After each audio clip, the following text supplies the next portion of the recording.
புதிதாக ஒரு நடுவர்மன்றம் அமைத்தால் அது தமிழ்நாட்டுக்கு பாதகமா அமைஞ்சிரும். நாமளே போய் முதலவாயில சிக்கிற மாதிரி ஆயிடும். ஆகவே புதிய நடுவர்மன்றம் அமைக்க கூடாது என்பது எங்களுடைய கட்சி நிலைப்பாடு.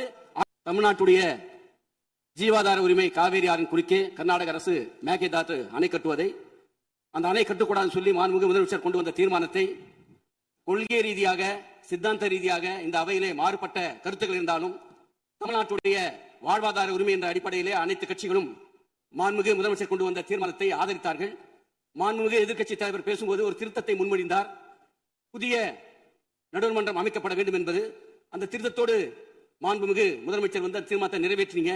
நான் கையை தூக்குனேன், நீங்க வேற அலுவலகம் போயிட்டீங்க. உங்க ரூமுக்கு வந்தேன், முதலமைச்சர் வந்ததுனால நீங்க பேச அனுமதிக்கல. ஒரு திருத்தத்தை கொண்டு வந்தால் அந்த திருத்தத்தை சட்டமன்றத்தில் பேரவைத் தலைவர் வந்து மற்ற உறுப்பினர்களுக்கு வைக்கணும். என்ன திருத்தம் கொண்டு வரான்னு சொல்லி அதன் மீது விவாதிக்க நீங்க அனுமதிக்கணும். அவர் அவ்வாறு விவாதிக்காம நீங்க வந்து அதை வந்து ஏகமனதா நீங்க அந்த தீர்மானத்தை அங்கீகரிச்சிட்டீங்க. ஆக நாங்க சொல்வது புதிய திருத்தம் தேவையில்லை. ஏன்னா ஏற்கனவே 1990 நாடாளுமன்றத்தில் வாக்கெடுப்பு மூலம் தான் வந்து காவிரி நடுவர்மன்றம் அமைக்கப்பட்டிருக்கிறது.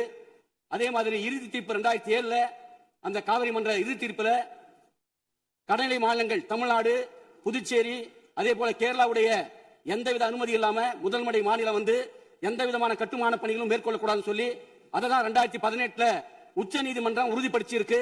அதோடு இல்லாம உச்ச நீதிமன்றம் தெளிவா தன்னுடைய தீர்ப்புல சொல்லி இருக்கு. காவேரி மேலாண்மை ஆணையம் அதே மாதிரி காவேரி நதிநீர் பங்கீட்டு குழு வந்து ஒரு வருடத்துக்கு தமிழ்நாட்டுக்கு வழங்க வேண்டிய தண்ணீரை ஜூன் முதல் மே மாதம் வரை 177.25 நீரை மாதந்தோறும் வழங்கணும் சொல்லி அவ்வாறு இருக்கும்போது ஏற்கனவே உச்ச நீதிமன்ற தீர்ப்பு தெளிவா சொல்லியிருக்கு. அப்படி இருக்கும்போது புதிதாக ஒரு நடுவர்மன்றம் அமைத்தால் அது தமிழ்நாட்டுக்கு பாதகமா அமைஞ்சிரும். நாமளே போய் முதலவாயில சிக்கிற மாதிரி ஆயிடும். ஆகவே புதிய நடுவர்மன்றம் அமைக்க கூடாது என்பது எங்களுடைய கட்சி நிலைப்பாடு. ஆகவே புதிய நடுவர்மன்றம் இல்லாமல் முதலமைச்சர் கொண்டு வந்த தீர்மானத்தை மீண்டும் கொண்டு வர வேண்டும் என்பது எங்களுடைய நிலைப்பாடு என்பதை தெரிவிச்சுக்கிறேன்.